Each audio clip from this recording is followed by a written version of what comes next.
Hello friends, आज की इस पर्टिकुलर वीडियो में हम लोग बात करने वाले हैं एक ऐसे मुद्दे के बारे में जिसको एक साल कंप्लीट हो गया है, जिसका नाम है गलवान वैली इंसिडेंट।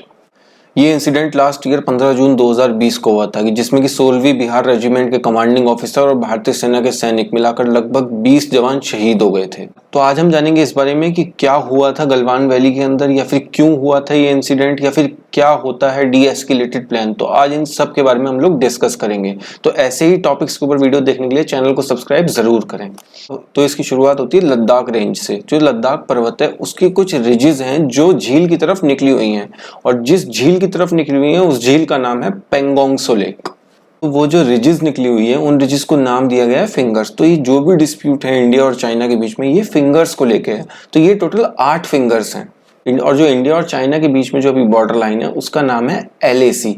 LAC का मतलब है लाइन ऑफ एक्चुअल कंट्रोल। तो जो ये लद्दाख पर्वत की जो फिंगर्स हैं, इसमें दोनों ही देश इंडिया और चाइना के बीच में एक चीज डिसाइड हुई थी कि हम कुछ एक ऐसा एरिया रखते हैं जिसमें कि कोई भी हम दोनों में से एंटर नहीं करेगा, यानी कि एक तरीके का नो मैंस लैंड। तो यानी कि एक तरीके से ये बात सही भी थी, क्योंकि अगर ये दोनों ही देश आमने सामने नहीं होंगे तो क्लैश किस बात का, यानी कि सामने नहीं होंगे तो लड़ाई किस बात की होगी फिर। तो चाइना को क्या लगता है कि इंडिया फिंगर 2 तक आ गया है और उसने वहां पर कंस्ट्रक्शन स्टार्ट कर दिया है। तो हुआ क्या, इंडिया की तरफ से फिंगर 2 पर एक रोड बनाई जाती है जिसका नाम है DSDBO रोड, जिसका नाम है डारबुक श्योक दौलत बे गोल्डी रोड। ये रोड इंडिया के लिए स्ट्रेटेजिकली बहुत इंपॉर्टेंट है। तो जितने भी यहाँ पर ITBP के जितने भी जवान हैं, जो इंडो तिब्बतन बॉर्डर पुलिस है, उसकी सुरक्षा के लिए ये रोड बनाई जाती है। इंडिया जो फिंगर 2 पे DSDBO रोड बनाता है वो श्योक नदी के किनारे पे बनाता है। श्योक नदी को सौरो रिवर भी कहा जाता है, क्योंकि इसका पानी इतना हार्ड कपा देने वाला ठंडा पानी होता है कि अगर इसमें गलती से भी कोई गिर जाए तो वो नहीं बच सकता। पर एज पर प्रॉमिस, जैसे दोनों ही देशों ने कहा था कि अगर हम सामने नहीं आएंगे तो क्लैश भी नहीं होगा, लेकिन चाइना ये कहता है कि आपने अपनी प्रेजेंस शो कर दी है DSDBO रोड बनाकर, क्योंकि चाइना उस वक्त फिंगर 8 पे ही था और इंडिया फिंगर 2 आ चुका था। अब उसके बाद चाइना कहता है कि आप तो सिर्फ फिंगर 2 तक आए हो, हम आ जाएंगे डायरेक्ट LAC तक, यानी कि एकदम बॉर्डर पे, यानी एक तरफ चाइना और एक तरफ इंडिया।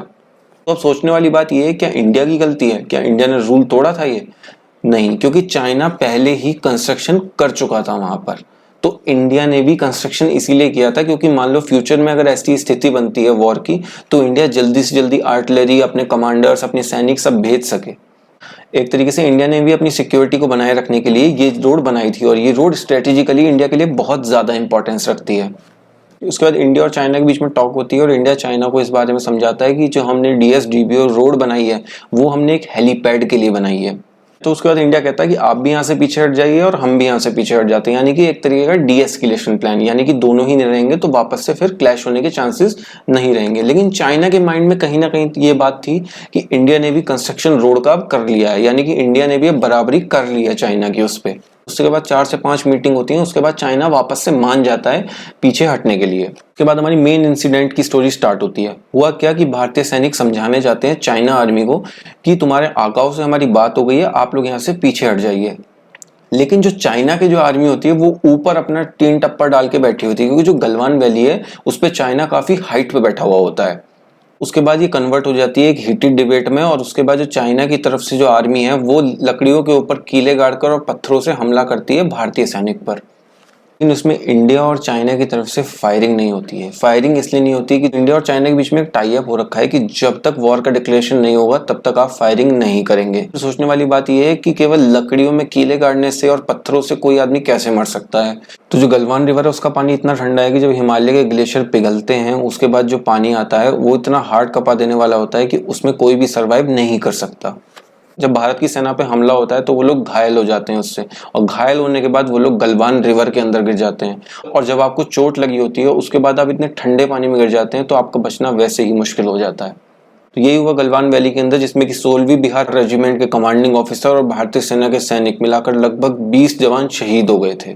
भैया दोनों ही देश इंडिया और चाइना के बीच में डीएस्केलेशन प्लान डिस्कस हुआ था। चाइना उसको तोड़कर फिंगर 4 तक आ जाता है, मतलब पेंगोंग सो लेक पे भी चाइना डायरेक्ट LAC तक आ जाता है। वहीं इस पे जो हमारी इंडियन मीडिया है वो इस चीज को कुछ ऐसे दिखाती है कि चाइना ने किया इंडिया की जमीन पर कब्जा, लेकिन वो एरिया एक सीज फायर वाला एरिया था जहां पर दोनों ही देशों की सेना को आना अलाउड नहीं था, कि मतलब अगर हम दोनों आमने सामने नहीं आएंगे तो क्लैश नहीं होगा। पॉइंट बनता है कि अब 1 साल के बाद इंडिया और चाइना के बीच में रिलेशंस कैसे हैं। अभी तक भी इंडिया का सबसे ज्यादा ट्रेड चाइना के साथ ही है। अभी रिसेंटली 11वें लेवल की टॉक हुई थी इंडिया और चाइना के बीच में। उसमें चाइना का कहना यह है कि हम लोग हॉट स्प्रिंग और गोगरा पोस्ट से पीछे नहीं हटेंगे। और एक फैक्ट की बात मैं आप लोगों के लिए बताऊं कि जब भी कभी इंडिया और चाइना की टॉक होती है तो चाइना हमेशा मंदारिन भाषा का प्रयोग करता है। वहीं इंडिया ने अपने डिफेंस को मजबूत करने के लिए शिकुनला टनल का जो कंस्ट्रक्शन है वो चालू कर दिया है। ये था हमारा लद्दाख गलवान वैली इंसिडेंट का पूरा डिटेल एनालिसिस। और आज का जो हमारा क्वेश्चन बनता है कि जो इंडिया का पार्ट है अक्साई चिन, उस पर चाइना ने कब कब्जा किया था। तो अभी तक के लिए वीडियो में सिर्फ इतना ही। मैं मिलता हूँ आपसे नेक्स्ट वीडियो में एक और टॉपिक के साथ। Good bye.